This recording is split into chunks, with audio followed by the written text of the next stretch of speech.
इसे छोड़ भी से विष पीना क्या, हरि नाम नहीं तो देना क्या, हरि नाम नहीं तो देना। अमृत है हरि नाम जगत में, अमृत है हरि नाम जगत में, इसे छोड़ भी से विष पीना क्या, हरि नाम नहीं तो देना क्या, हरि नाम नहीं तो देना क्या, हरि नाम नहीं तो देना क्या।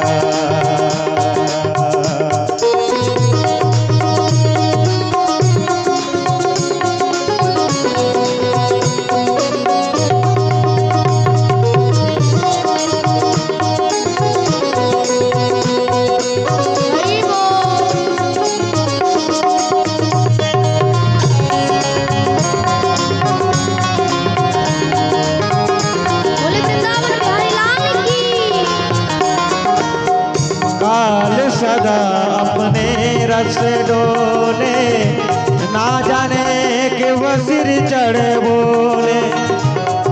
देखो हरि नाम काल सदा अपने रस डोले, ना जाने कब सिर चढ़ बोले। কাল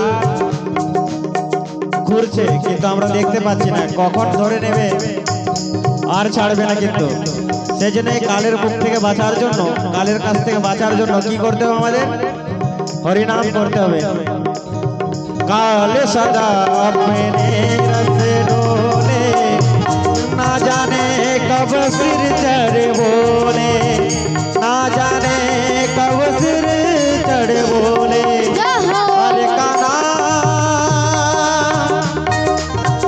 हरे का नाम जपो निस्वासर, हरे का नाम जपो निस्वासर, अगले बरस महीना क्या, हरि नाम नहीं तो देना क्या, हरि नाम नहीं तो देना क्या। अमृत है हरि नाम जगत में, अमृत है हरि नाम जगत में, इसे छोड़ भी से विष पीना क्या, हरि नाम नहीं तो देना, हरि नाम नहीं तो देना क्या।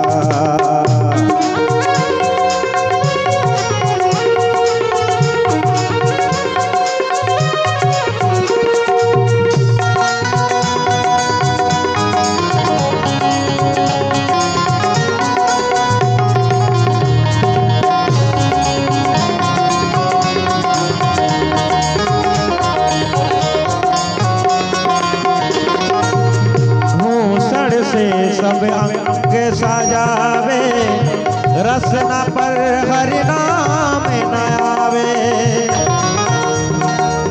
এই ভব সংসারে যতক্ষণ রয়েছেন হরি নাম করে নেন, কারণ ওই টাইমে এক টাইম আসবে, ওই টাইমে কিছু হরি নাম কাজে লাগবে না, কিছু লাগবে না। সেই জন্য কি বলেছে? भूषण से सब अंग सजावे, रसना पर हरि नाम न आवे, रसना पर हरि नाम न आवे। रह पड़ी रह जाए यहीं पर, रह पड़ी रह जाए यहीं पर, फिर कुंडल और नगीना क्या, हरि नाम नहीं तो देना क्या, हरि नाम नहीं तो देना। अमृत है हरि नाम जगत में, अमृत है हरि नाम जगत में, से छोड़ देते विष पीना क्या, हरि नाम नहीं तो देना, हरि नाम नहीं तो देना क्या। तीर्थ है हरि नाम तुम्हारा, फिर क्यों फिरता हमारा मारा। देखो हरि नाम নিতে গেলে কোথাও যেতে হবে না, মায়াপুর নবদ্বীপ বৃন্দাবন কোথাও যাবার দরকার নেই। আর এই সোনা দানা গয়না গাতি টাকা পয়সা এগুলো যদি ভালো করে রাখার ইচ্ছা আছে বা চেষ্টা আছে তাহলে হরি নাম বন্ধ করলে চলবে না। হরি নাম যত করবে তত বাড়বে, আর হরি নাম যদি ছেড়ে দেন এই ধন দৌলত সব পড়ে রয়ে যাবে আর কিছু সব শেষ হয়ে যাবে আস্তে আস্তে। তাই একবার दोनों हाथ उठा के बोलिए राधा रानी सरकार की। ओ तीरथ है हरि नाम तुम्हारा, फिर क्यों फिरता हमारा हमारा, फिर क्यों फिरता हमारा हमारा, अंत समय हरि नाम न आवे। আমি বলেছিলাম না যে এমন একটা টাইম আসবে যে হরি নাম আসবে না, এটাকেই বলছে अंत समय हरि नाम नहीं आवे, फिर काशी और मदीना किया। তো তাই যতক্ষণ রয়েছে এই ভব সংসারে এই পৃথিবীতে ততক্ষণ হরি নাম করে নেন। হরে কৃষ্ণ হরে কৃষ্ণ কৃষ্ণ কৃষ্ণ হরে হরে, হরে রাম হরে রাম রাম রাম हरे हरे। तीरथ है हरि नाम तुम्हारा, फिर क्यों फिरता हमारा हमारा, फिर क्यों फिरता हमारा हमारा, अंत समय हरि नाम न आवे, अंत समय हरि नाम न आवे, फिर काशी और नगीना जाए, हरि नाम नहीं तो देना जाए, हरि नाम नहीं तो देना जाए, हरि नाम नहीं तो देना जाए, हरि नाम नहीं तो देना जाए, हरि नाम नहीं तो जीना जाए। बोलो एक बार दोनों हाथ उठा के बोलिए राधे राधे। एक बार जोर से बोल दो राधे राधे, सुनना चाहता हूं मैं, और जोर से जय राधे राधे।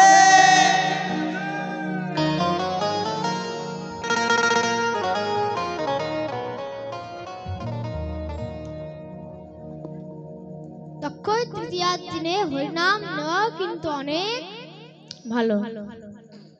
আর কি কি হয়েছিল না, অক্ষয় তৃতীয়ার দিনে ভগবান জব শস্য উৎপন্ন করেছিলেন, তার জন্য আজকের দিনে ভগবানকে জব শস্য দিয়েই কিন্তু ভোগ লাগানো উচিত। অন্যথা অন্য কিছু আপনি লাগাতে পারেন। জব শস্য আজকের দিনে উৎপন্ন করেছিলেন ভগবান। আর কি হয়েছিল অক্ষয় তৃতীয়ার দিনে? আপনারা তো অনেকে হয়তো মহাভারত শ্রবণ করেছেন, মহাভারত দেখেওছেন টিভির মধ্যে। তো অক্ষয় তৃতীয়া থেকে কিন্তু মহাভারতের রচনা শুরু হয়েছিল। ভাগবত নয় কিন্তু, কি মহাভারত। আজকের দিন থেকে মহর্ষি বেদব্যাস গণেশজিকে খুব সুন্দর ভাবে বলছিলেন এবং গণেশজি খুব সুন্দর ভাবে লিপিবদ্ধ করছিলেন। এবং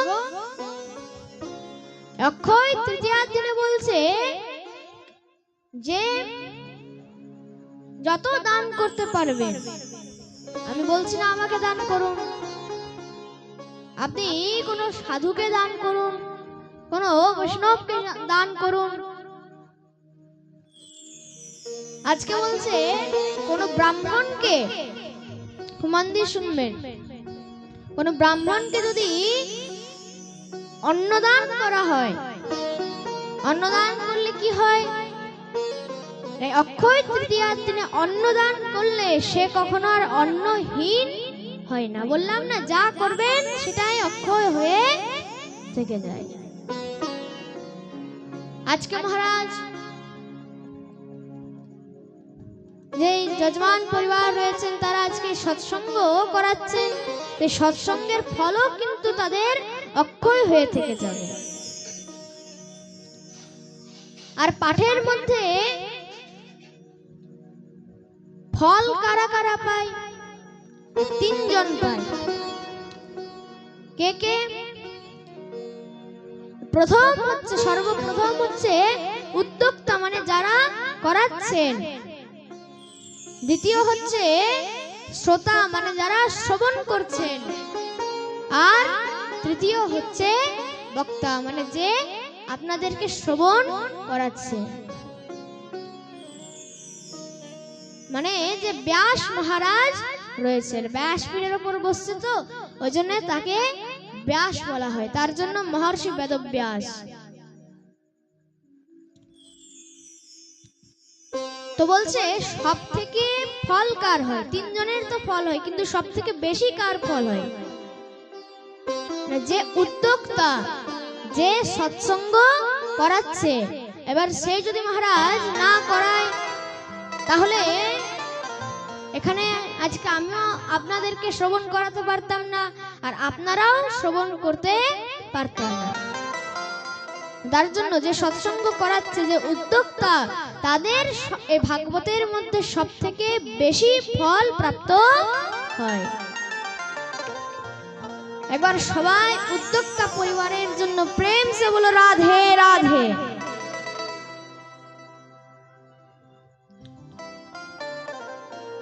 তার জন্য শাস্ত্র বলছে দানের মধ্যে কি কি দান শ্রেষ্ঠ? না, অশ্বদান। অশ্বদান মানে কি? অশ্ব মানে ঘোড়া দান। ঘোড়া দান বলছে ভালো। এবার অশ্বদানের থেকেও কি ভালো? অশ্বদানের থেকেও আপনার গজদান, মানে হাতি দান, সেটা আরো উত্তম। তার থেকেও উত্তম কি? তার থেকে উত্তম হচ্ছে ভূমি দান। মানে আপনি কাউকে কোনো ভূমি দান করলেন। শাস্ত্র বলছে যে জীব অক্ষয় তৃতীয়ার দিনে বা একাদশীর দিনে ভূমি দান করে, তো সেই জীব কিন্তু আর কখনো ভূমিহীন থাকে না। সে মহারাজ জন্ম জন্মান্তর পর্যন্ত ভূমিহীন হবে না। যখনই তার জন্ম হবে তখনই তার ভূমি থাকবে। তার জন্য ভূমি দান উত্তম। আর এর থেকেও উত্তম কি? ভূমি দানের থেকেও উত্তম হচ্ছে স্বর্ণদান। কি দান? স্বর্ণ মানে সোনা। সোনা দানের থেকে উত্তম হচ্ছে মহারাজ অন্নদান। আপনি কোন বৈষ্ণবকে, কোন ব্রাহ্মণকে অন্নদান করলেন, তাহলে আপনি কখনো অন্নহীন হবেন না। এবং যেরকম অন্নদান করলে অতি উত্তম ফল পাওয়া যায়, সেই রকমই কিন্তু কন্যাদান, মানে আপনি কোনো কন্যাদান করলেন, কন্যাদান করলে আর অন্নদান করলেও কিন্তু একই ফল পাওয়া যায়। আর সেই রকমই মহারাজ গোদান। গোদান মানে কি? গোদান মানে হচ্ছে গাভী দান। আপনি কোন বৈষ্ণবকে গাভী দান করলেন, গাভী দান করলেও কিন্তু সে একই ফল প্রাপ্ত হওয়া যায়। মনে রাখবে, তিনটি জিনিস করলেই, তিনটি জিনিস দান করলেই একই ফল পাওয়া যায়। আর বলছে সব থেকে অতি উত্তম কি? প্রথমে তো হলো অশ্বদান, অশ্বদান থেকে গজদান, গজদান থেকে ভূমিদান, ভূমিদান থেকে মহারাজ শ্রেষ্ঠ হচ্ছে স্বর্ণদান, স্বর্ণদান থেকে অন্নদান, অন্নদানের সমান হচ্ছে কন্যাদান, কন্যাদানের সমান হলো গোদান। তো এতগুলো দানের থেকে সব থেকে অতি উত্তম কি? এত দানের মধ্যে যদি সব থেকে অতি উত্তম বলা হয়, তো সংসারের মধ্যে সব থেকে অতি উত্তম দান যেটি, সেটি হচ্ছে বিদ্যা দান। আপনি কাউকে বিদ্যা অধ্যয়ন করে কাউকে যদি জীবনের মধ্যে শ্রবণ করাতে পারলেন, শাস্ত্র বলছে সেই বিদ্যা যদি কৃষ্ণ ভক্তি যুক্ত হয় তাহলে তো আরো অতি উত্তম। তার জন্য আপনি যদি বিদ্যা কাউকে দান করতে পারেন, আপনি যদি শাস্ত্র পাঠ করে কাউকে শ্রবণ করাতে পারেন, তাহলে সেটির থেকে বড় দান কিন্তু আর কিছু নেই। এটাই হচ্ছে সব থেকে উত্তম দান। আর অক্ষয় তৃতীয়ার দিনে আর কি হয়েছিল? মহারাজ কৃষ্ণের যে ওই দ্বারকাপুরীতে, বৃন্দাপুরীর মধ্যে সুদামা ছিল, সুদামা তো নিজের ছেলে মেয়েদের কষ্ট জানাতে ভগবানের কাছে গিয়েছিলেন, কিন্তু লাস্টে দেখছে আমি মহারাজ কষ্ট জানাতেই ভুলে গেছি, আমার এত বাড়ির মধ্যে কষ্ট। তো সে দেখছে আর তো যাওয়া যাবে না, ফিরে এসছে। ভগবান তার মনের ইচ্ছা পূরণ করে দিয়েছে। মহারাজ বিশ্বকর্মাকে দিয়ে তার জন্য বড় বড় মহল তৈরি করে দিয়েছে, বড় বড় বাগান বাগিচা তৈরি করে দিয়েছে।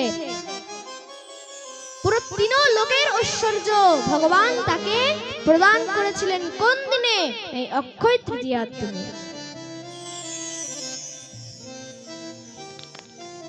এত মাহাত্ম্য অক্ষয় তৃতীয়ার দিনে। এখন কত কিছু হয়েছে। হ্যাঁ মহারাজ, পুরীর মধ্যে রথযাত্রা কার্য আজ থেকে নির্মাণ হচ্ছে। আজ থেকে চন্দন যাত্রা মহোৎসব আরম্ভ হয়েছিল 21 দিন পর্যন্ত। আজকে মহারাজ মা ভগবতী গঙ্গা আজকে ধরাধামের মধ্যে অবতীর্ণ হয়েছিলেন। আজকে ভগবান জব শস্য উৎপন্ন করেছিলেন। আজকে সত্যযুগ আর ত্রেতা যুগের নির্মাণ করেছিলেন। আর আজকে কি হয়েছিল? মা ভগবতী অন্নপূর্ণা দেবী আজকে জন্মগ্রহণ করেছিলেন। আজকে এত শুভ দিন। আজকে আজ থেকে মহাভারত রচনা শুরু হয়েছিল।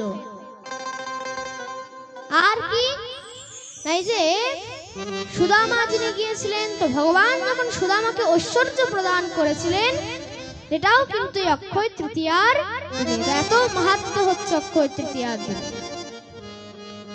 শাস্ত্র বলছে 365 দিনের মধ্যে 4টি দিন সব থেকে শ্রেষ্ঠ। 365 দিনের মধ্যে 4টি দিন সব থেকে শ্রেষ্ঠ, এবং সে 4টি দিনের মধ্যে অক্ষয় তৃতীয়া হচ্ছে সর্বশ্রেষ্ঠ, অতি উত্তম।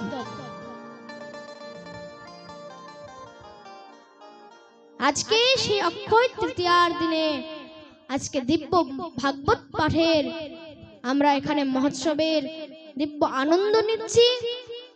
এবং আপনাদের অনেক সৌভাগ্য, যে ভাগবত কোটি জন্মের পুণ্য যখন একত্রিত হয় তখন শ্রবণ করা যায়। আপনাদের তো আজকে কোটি জন্মের পুণ্য একত্রিত হয়েছে, আর উপর থেকে দেখুন আপনারা এত ভালো দিনে অক্ষয় তৃতীয়ার দিনে এখানে ভাগবত পাঠ শ্রবণ করছেন, মানে একসাথে সব সুযোগ সুবিধা পেয়ে গেছেন। তার জন্য বলে না, ऊपर वाला जब भी देता देता छप्पड़ फाड़ के। प्रेम से बोलो राधे राधे।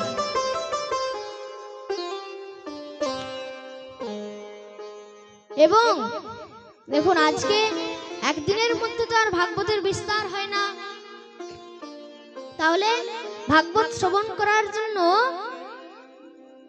মিনিমাম 3 দিনের পাঠ করতেই হয়। আর সব থেকে অতি উত্তম যেটা সেটা হচ্ছে 7 দিনের মানে সপ্তাহ ব্যাপী জ্ঞান যজ্ঞের অনুষ্ঠান। সপ্তাহ ব্যাপী যখন হয় তখন 7 দিনের মধ্যে ভগবানের সমস্ত লীলা, ভগবানের সধাম গমনের কথা, অনেক উপাখ্যান রয়েছে, অনেক গল্প রয়েছে, কিন্তু একদিনে তো আর কত উপাখ্যান করব। মহারাজ আজকে অক্ষয় তৃতীয়া নিয়েই বলতে এত সময় লেগে গেল। আবার কিছুটা ভাগবতের মাহাত্ম্য আমরা শ্রবণ করলাম এবং আজকে আমরা এক ভক্তের কথা শ্রবণ করব। কোন ভক্ত? শ্রী প্রহ্লাদ চরিত্র। মহারাজ যখন হিরণ্যকশিপুর ভ্রাতা মানে হিরণ্যাক্ষ যখন এই পৃথিবীকে রসাতলের মধ্যে নিয়ে চলে গিয়েছিলেন, তখন ভগবানের বরাহ অবতার এই পৃথিবীকে রসাতল থেকে উদ্ধার করেছিলেন এবং তার ওই যে হিরণ্যাক্ষ যে ভাই ছিল তাকেও কিন্তু তিনি বধ করে দিয়েছিলেন। তার জন্য হিরণ্যকশিপু মহারাজ তার মনের মধ্যে এখন প্রতিশোধের আগুন জ্বলছে। এবার কি করেছে না, তিনি আদি কবি ব্রহ্মার তপস্যা করতে লেগে গেছে। যখন তপস্যা করতে লেগেছে, এবার এমন দিব্য কঠোর তপস্যা, কেমন তপস্যা ছিল, সেই হিরণ্যকশিপুর মধ্যে শরীরের মধ্যে উই পোকা ধরে গিয়েছিল। উই পোকা মানে বল্মিক। যেমন মহারাজ রত্নাকর দস্যু যখন তপস্যা করেছিলেন, তার শরীরের মধ্যে যেমন বল্মিক ধরে গিয়েছিল, তার জন্য তার একটা নাম হয়ে গিয়েছিল বাল্মীকি। সেই রকমই এখানে হিরণ্যকশিপু, সেই হিরণ্যকশিপুরও কিন্তু এখানে শরীরের মধ্যে ওই পোকা ধরে গিয়েছিল, মানে বল্মিক ধরে গিয়েছিল। তেমন দিব্য কঠোর তপস্যা করেছেন। এবার তার তপস্যায় আদিকবি ব্রহ্মা খুব প্রসন্ন হয়েছেন। অতি প্রসন্নিত হয়ে তখন তার কাছে গিয়েছেন, বলছে বর চাও। বলছে প্রভু যদি বর দিতেই হয় তাহলে আমাকে অমরত্ব দেন, আমাকে অমরত্ব দেন। তো বলছে ভাই অমর তো আমিও নই, অমর তো আমিও নয়, একদিন না একদিন আমারও ভ্যালিডিটি শেষ হবে, একদিন তো আমারও এক্সপায়ার ডেট আছে। অমরত্ব আমি দিতে পারবো না, অমরত্ব ছেড়ে যা চাইবে দেব। আচ্ছা তাহলে এমন বর দেন যেন আমি না দিনে মরি না রাতে মরি। বলছে ঠিক আছে। বলছে না আকাশে মরি না পাতালে মরি। বলছে ঠিক আছে। আর না অস্ত্রে মরি না শস্ত্রে মরি। ঠিক আছে। আর বলছে না ঘরে মরি না বাইরে মরি। আর বলছে 12 মাসের মধ্যে একটা মাসেও যেন আমার মৃত্যু না হয়। বলছে ঠিক আছে। আর বলছে আপনার রচিত কোন সৃষ্টির হাতেই যেন আমার মৃত্যু না হয়, যেন আমাকে কেউ মনুষ্য না মারতে পারে, কোন দেব দানব না মারতে পারে, এইরকম বর দেন। বলছে তথাস্তু বলে মহারাজ চলে গেছে। এবার হিরণ্যকশিপু ভাবছে ভাই এটা অমরত্ব দিল না তো কি দিল, কোথাও আমার মৃত্যুই হবে না, তাহলে তো এবার আমি আর মরবই না। খুশিতে দিব্য আনন্দ করতে লেগেছে।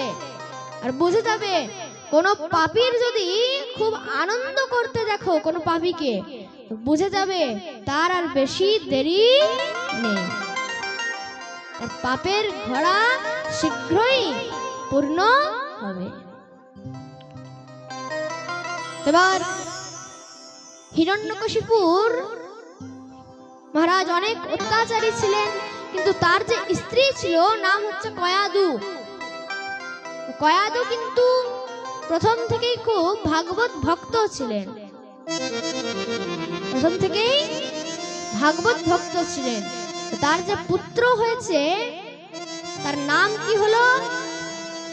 প্রহ্লাদ। বলে প্রহ্লাদ জি মহারাজ কি জয় হো। প্রহ্লাদ জি মহারাজ তিনিও কিন্তু ছোট থেকে ভগবত ভক্ত হয়ে গেলেন। এবার প্রহ্লাদ একটু বড় হয়েছে, বাবা ভাবলেন এবার একে শিক্ষা প্রদান করতে হবে। কোথায়? গুরুকুলে। দেখুন এখানে কিন্তু অসুরদেরও গুরুকুল রয়েছে। এবার যখন গুরুকুলের মধ্যে গিয়েছে, সেখানে গুরুকুলের মধ্যে কি শেখানো হয়? কি বিদ্যা? মারো কাটো বিদ্যা। নাম কি? মারো কাটো বিদ্যা। এই বিদ্যা তাদেরকে শেখানো হয়। এই হচ্ছে সেখানকার গুরুকুল। আর গুরুকুলের গুরুকে ষান্ডা মার্গ। এবার প্রহ্লাদকে বলছেন আজ থেকে তুমি এই গুরুকুলের মধ্যেই শিক্ষা প্রদান শুরু করে দাও। বলছে বাবা ঠিক আছে। এবার ষান্ডা মার্গকে বলছে একটু দেখবে যেন আমার ছেলে ভালো করে মারো কাটো বিদ্যা শিখে যায়। বলছে প্রভু আপনি কোনো চিন্তা করবেন না, আমি সব ঠিক করে দেব। এবার নিশ্চিন্ত হয়ে হিরণ্যকশিপু চলে গিয়েছেন। আর এবার কিছুদিন হয়েছে, তো সেখানে তো সব মারো কাটো বিদ্যা শেখানো হয়। প্রহ্লাদ দেখছেন এইসব বিদ্যা শিখে তো আমার কোনো লাভ নেই। তা এক কোনায় গিয়ে বসে মহারাজ সবসময় হরিনাম জপ করতে থাকে, সবসময় হরিনাম জপ করেন। এবার কিছুদিন হয়ে গেছে, অনেকদিন পেরিয়ে গেছে। তার পিতা হিরণ্যকশিপু এসছে যে একবার দেখি আমার ছেলে কেমন বিদ্যা গ্রহণ করেছে, কেমন বিদ্যা গ্রহণ করেছে একবার তো আমিও দেখি। তো মহারাজ গিয়েছে, তো সেখানে গিয়ে প্রহ্লাদকে বলছেন ও বৎস প্রহ্লাদ, ও বৎস প্রহ্লাদ একবার এদিকে এসো। বলছে ঠিক আছে। তার কোলের মধ্যে গিয়ে বসেছে। বলছে আচ্ছা বৎস প্রহ্লাদ, তুমি তো এখানে এতদিন ধরে শিক্ষা গ্রহণ করছো, আজ পর্যন্ত যে যত শিক্ষা তুমি গ্রহণ করেছো তার মধ্যে যেটা সব থেকে ভালো লাগে সেটা আমাকে তুমি বলো, যেটা তোমার ভালো লাগে। এবার সে ভাবছে যখন ভালো লাগে জিজ্ঞেস করছে, ভালো জিজ্ঞেস করেছে, খারাপ তো বলা যাবে না। আর গুরুকুলের মধ্যে তো সব খারাপ জিনিস শেখানো হয়, মারো কাটো বিদ্যা। তো পিতা ভালো বলেছে, আমাকে ভালোই বলতে হবে। বলছে পিতা সংসারের মধ্যে যদি কোনো একটি বস্তুও ভালো থাকে তো সেটা হচ্ছে একমাত্র ভাগবত ভক্তি, ভাগবত প্রাপ্তি।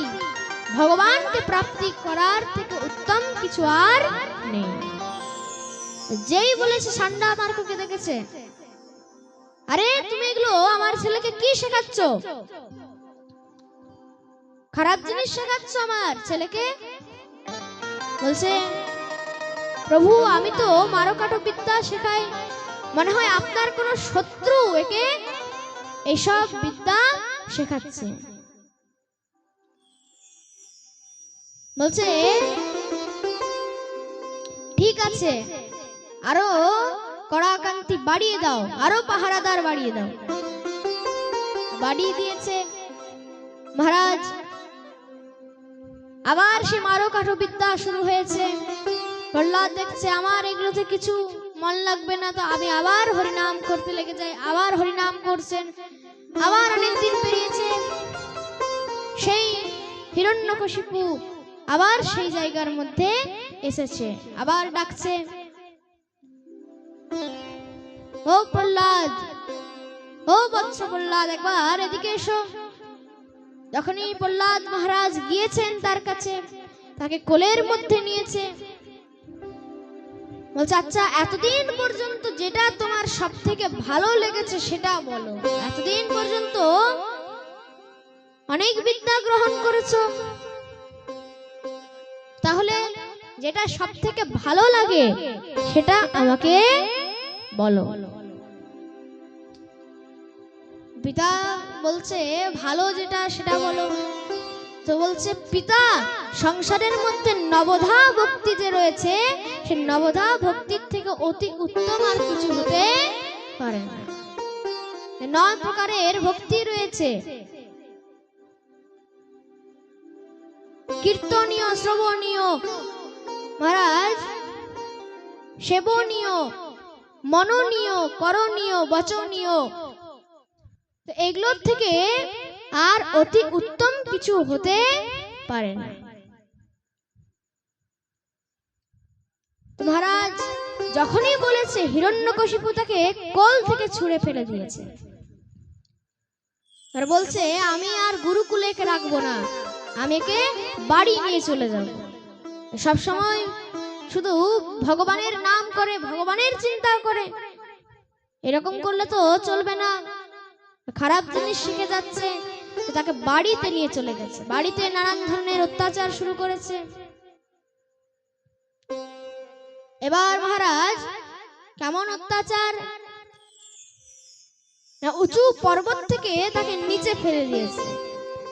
যখনই নিচে ফেলেছে, সেখানেও শ্রী বিষ্ণু শুরু করে দিয়েছে। ভগবান সেখানে উৎপন্ন হয়ে তাকে কোলের মধ্যে ধারণ করে নিলেন। সেখানে ভগবান তাকে রক্ষা করেছেন। আবার কি হয়েছে, তাকে এক জায়গায় ফেলে দিয়েছে, একটা পাগল হাতিকে ডেকেছে। এবার হাতি যখনই পা দিয়ে তাকে মারতে যাবে, সেখানেও শ্রী বিষ্ণু করছে। সেখানেও ভগবান তাকে বাঁচিয়ে নিয়েছে। এইভাবে দিব্য অনেকবার ভগবান তাকে বাঁচিয়েছে। এবার তার যে একটা বোন ছিল, হিরণ্যকশিপুর একটা বোন ছিল, নাম হচ্ছে হোলিকা। কি নাম? হোলিকা। মন দিয়ে শ্রবণ করবেন।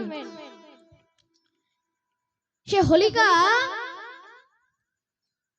একবার তাকে বলছে, আচ্ছা দাদা, তুমি তো এতবার একে এত অত্যাচার করেছো, আচ্ছা কাজ করো, আমি সূর্যদেবের উপাসনা করেছি, তাহলে আমাকে বর প্রাপ্ত হয়েছে যে আমি যতই আগুনের মধ্যে ঝাঁপ দিয়ে দিই, আমার কিন্তু কখনো আমি পুড়ে ছাই হব না। তো তুমি এক কাজ করো, একটা উঁচু জায়গার মধ্যে সেখানে আগুন লাগিয়ে দাও, আর সে আগুনের মধ্যে আমি বসে যাব, আর আমার কোলের মধ্যে তুমি সে প্রহ্লাদকে বসিয়ে দিও, তাহলে আমার তো কিছু হবে না, সে প্রহ্লাদ জ্বলে পুড়ে ছাই হয়ে যাবে। বলছে, বাহ, তোর তো অনেক ভালো বুদ্ধি, তো ঠিক আছে, এরকম আমি করব। এবার করেছে, প্রহ্লাদকে ডেকেছে। যখনই প্রহ্লাদকে সেই হোলিকার কোলের মধ্যে চাপিয়েছে, এবার এমন শ্রী বিষ্ণু উচ্চারণ করছে, ভগবান কি করলেন, সেখানে প্রহ্লাদের তো কিছু হয়নি, সেখানে উল্টো হোলিকায় জ্বলে পুড়ে ছাই হয়ে গেছে। আর এতক্ষণ পর্যন্ত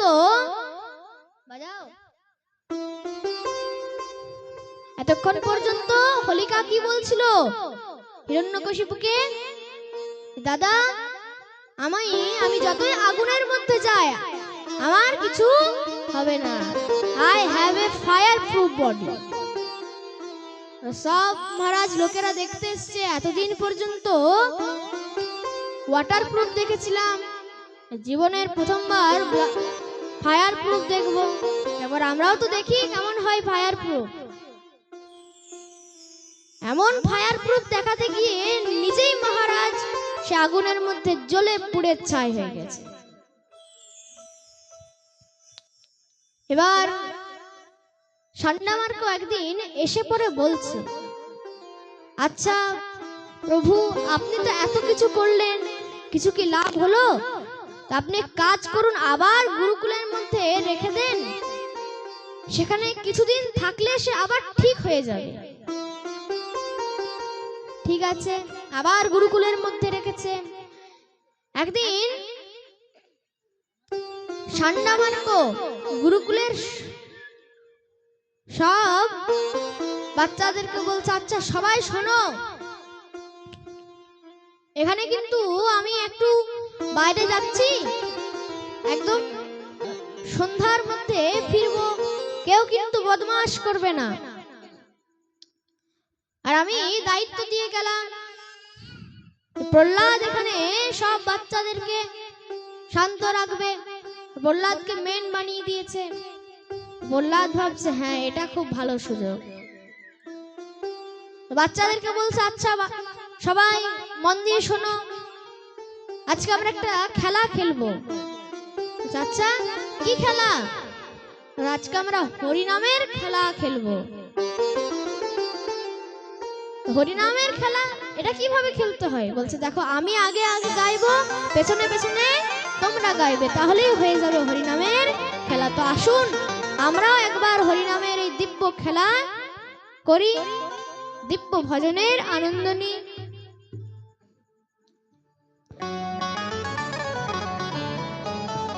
হে মুরলীধর छलिया मोहन, हम भी तुझको दिल दे बैठे हैं मुरलीधर। छलिया मोहन, हम भी तुझको दिल दे बैठे छलिया मोहन। हे मुरलीधर छलिया मोहन, हम भी तुझको दिल दे बैठे हैं मुरलीधर छलिया मोहन, हम भी तुझको दिल दे बैठे हैं। गम पहले से कुछ कम भी न थे, गम पहले से कुछ काम न थे, और मुसीबत ले बैठे हैं मुरलीधर छलिया मोहन, हम भी तुझको दिल दे बैठे हैं मुरलीधर छलिया मोहन, भी तुझको दिल दे बैठे हैं।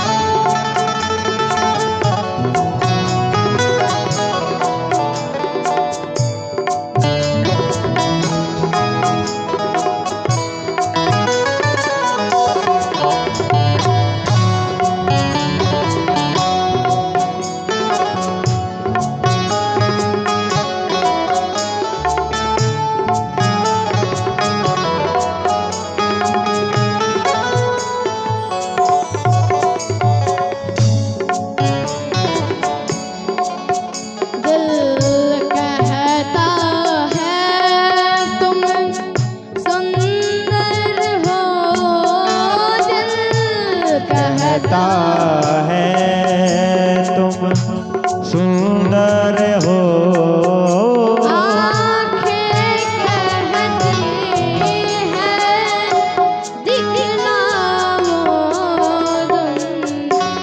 कहता है तुम सुंदर हो आँखें कहती है दिखला दो।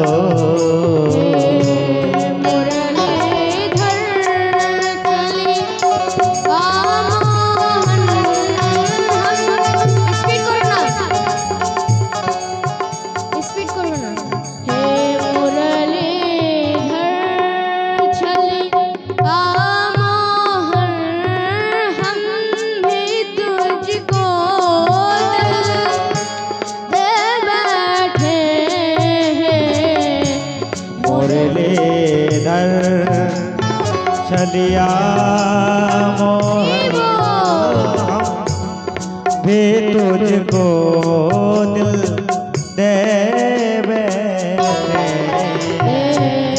दिल के सिवा कुछ और न थे, दिल के सिवा कुछ और न थे, वो भी तेरे हवाले कर बैठे हैं। दिल के सिवा कुछ और न थे, वो भी तेरे हवाले कर बैठे हैं।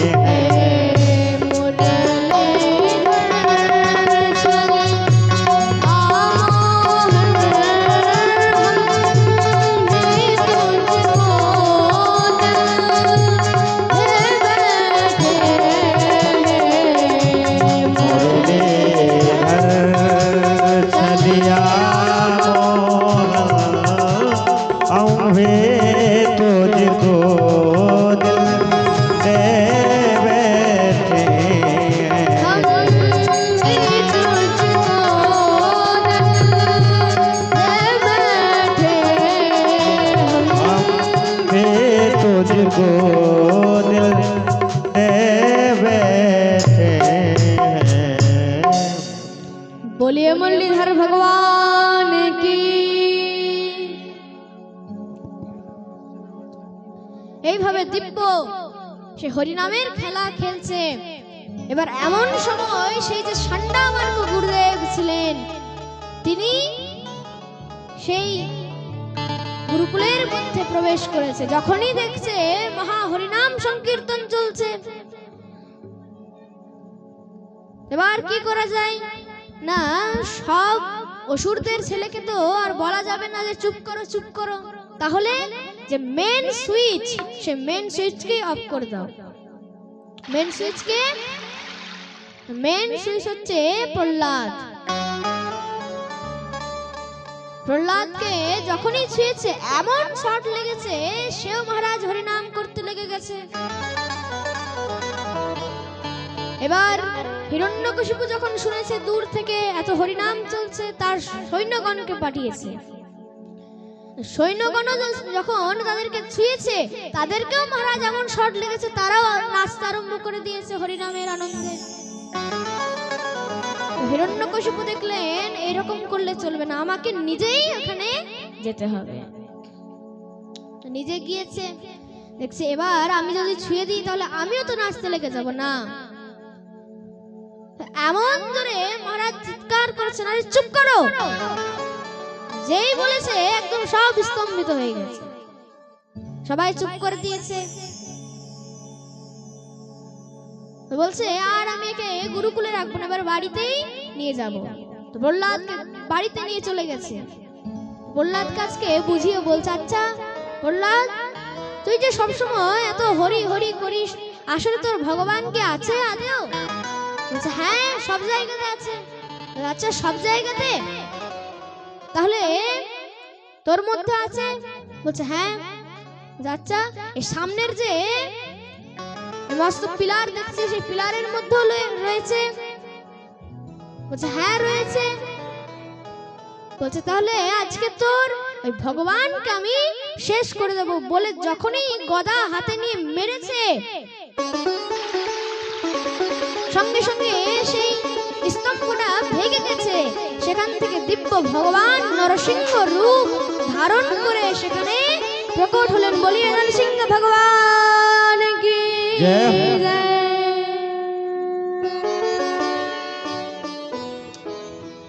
নরসিংহ ভগবান যখনই প্রকট হয়েছেন, সে হিরণ্যকশিপুকে বলছেন তুই আমার ভক্তের উপর অনেক দিন অত্যাচার করেছিস, আজকে আমিও তোকে ছাড়বো না বলে তাকে নিজের নখ দিয়ে উঠিয়ে নিজের কোলের মধ্যে বসিয়ে নিয়েছে। কোথায়? বাড়ির যে চৌকাঠা রয়েছে না দরজার মধ্যে, সে চৌকাঠার মধ্যে বসে দিয়েছে। আজকে আমি তোকে মেরে দেবো, আজকে তোর বধ করে দেব, সংহার করে দেব। বলছে তুমি আমাকে মারতে পারবে না। কেন? আমি ব্রহ্মার কাছে বর প্রাপ্ত রয়েছি। কি বর পেয়েছো? না সকালে মরবো না রাতে মরবো। এখন না সকাল না রাত, এখন তো চলছে কি সন্ধ্যা গধূলি বেলা চলছে, গধূলি বেলা চলছে। বলছে তুমি তাও মারতে পারবে না। কেন? না বাড়িতে মরবো না বাড়ির বাইরে মরবো। বলছে আমি তোকে না বাড়িতে মেরেছি না বাড়ির বাইরে মেরেছি, আমি তো তোকে চৌকাঠার মধ্যে মারছি। বলছে তুমি তাও মারতে পারবে না। কেন? না আমি না আকাশে মরবো না পাতালে মরবো। না আমি তোকে আকাশে মারবো না পাতালে মারবো, আমি তো তোকে আমার কোলের মধ্যে রেখে মারবো। বলছে আমি তাও মরবো না। আমাকে তুমি না অস্ত্রে মারবে না শস্ত্রে মারতে পারবে। বলছে তোর জন্য কোনো অস্ত্র শস্ত্রের দরকারই নেই, তোর জন্য আমার এই বড় বড় নখই এনাফ রয়েছে, আর দরকার নেই, নখ দিয়ে তোর সংহার করে দেব। বলছে তুমি তাও মারতে পারবে না। কেন? 12টি মাসের মধ্যে কোনো মাসেই আমার মৃত্যু হবে না। বলছে আচ্ছা তার জন্যই তো আমি একটা অধিক মাস করেছি। তার নাম কি? কি নাম? মহারাজ দামোদর মাস, তাই তো? দামোদর মাস এখন চলছে, আমি তোকে সেই এই দামোদর মাসের মধ্যেই তোকে মারবো। বলছে তুমি তাও মারতে পারবে না। কেন? আমি আদিকবি ব্রহ্মার রচিত কোন জীবের হাতেই আমার মৃত্যু হবে না। বলছে আরে ব্রহ্মা আমাকে কি রচনা করবে? ব্রহ্মাকে যে রচনা করেছে, ব্রহ্মার যে সৃষ্টি করেছে সেটা হচ্ছে আমি, ব্রহ্মার বাবা হলাম আমি।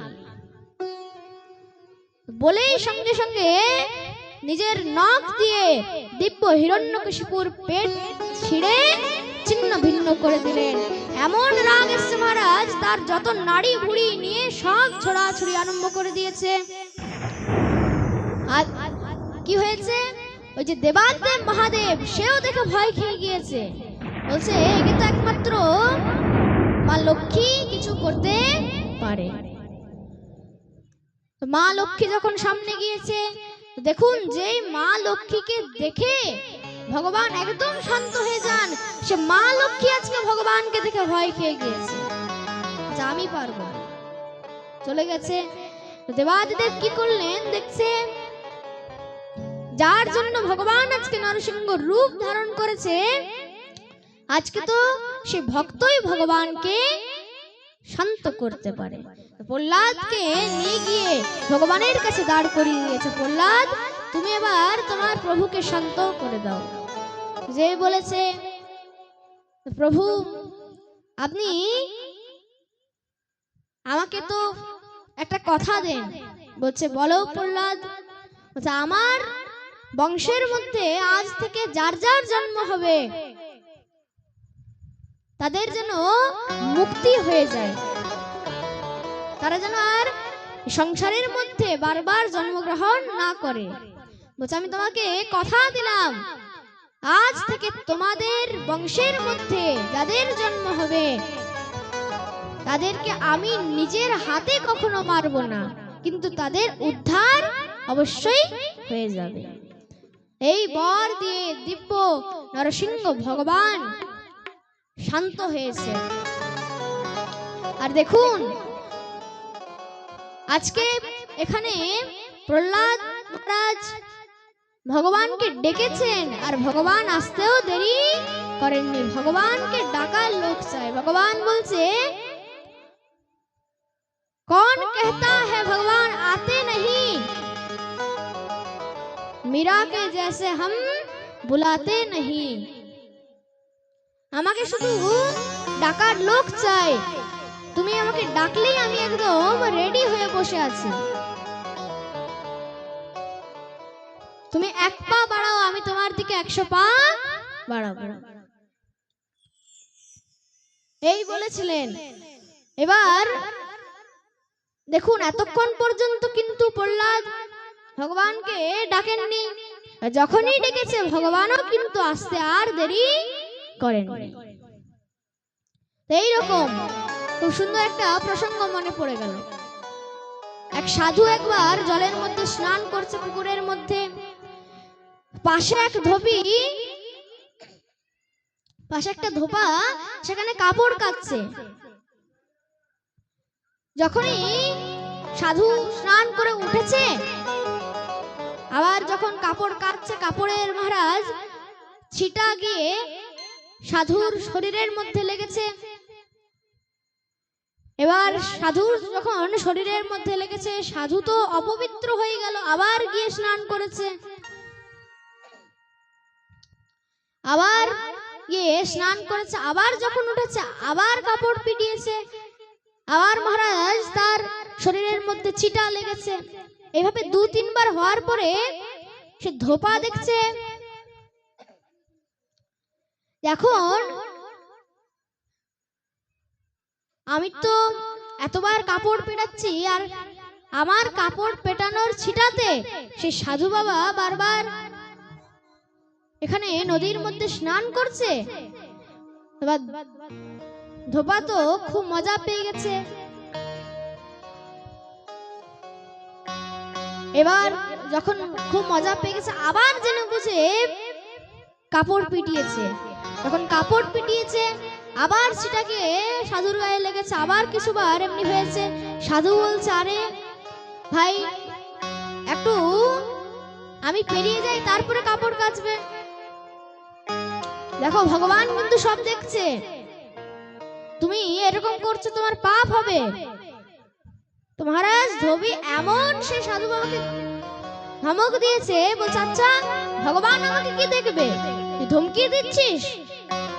দিয়েছে মহারাজ যে কাপড়ের যে মুগুরটা ছিল না, কাপড় কাচার যে মুগুরটা, ওইটা দিয়ে দমাদম সাধুকে মারতে শুরু করে দিয়েছে। সাধুর বিশ্বাস রয়েছে ভগবান আসবে, ভগবান আসবে।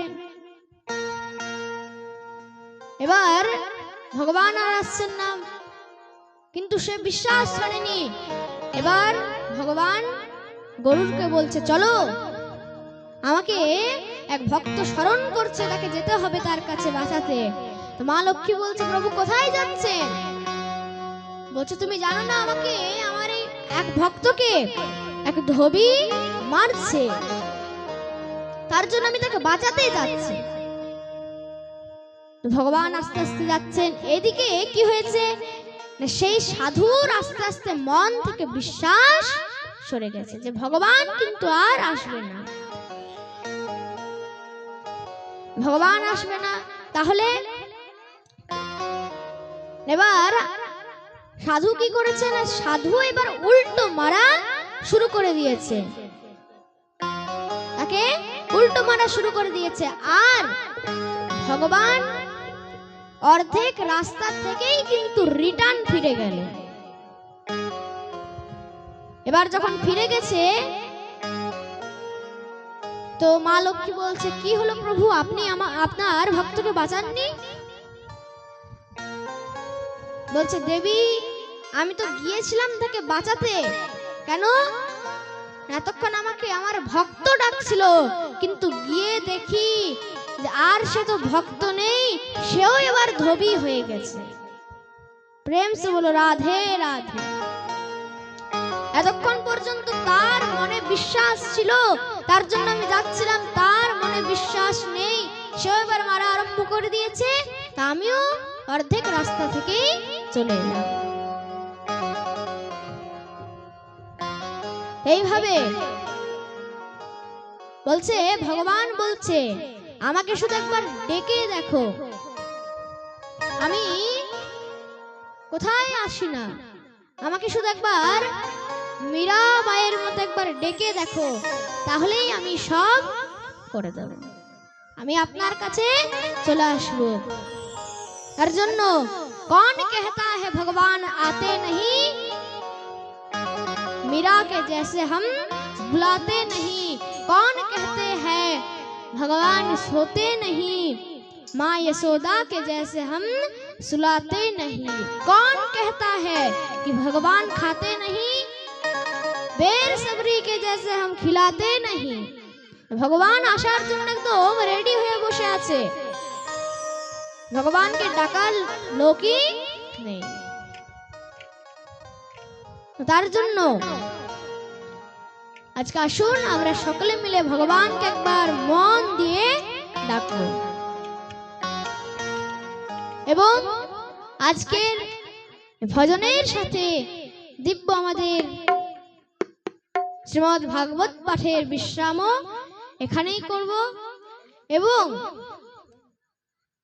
আজকে তো একদিন হলো তো ভাগবত পাঠ, আবার যদি রাধারানীর অসীম কৃপা হয় তাহলে আমরা 7 দিনের ভাগবত পাঠ শ্রবণ করব, যদি রাধারানীর কৃপা হয়। সবাই এবার এক দুটো ভজন হবে, সবাই চলে আসবেন, ভাগবতের পুষ্প প্রসাদ নিয়ে যাবেন। मेरे सरकार का दीदार बड़ा प्यारा है, कृष्ण बड़ा সবাই দাঁড়িয়ে যাবেন, নৃত্য प्यारा, করতে করতে দিব্য गोविंद बड़ा प्यारा है, मेरे सरकार का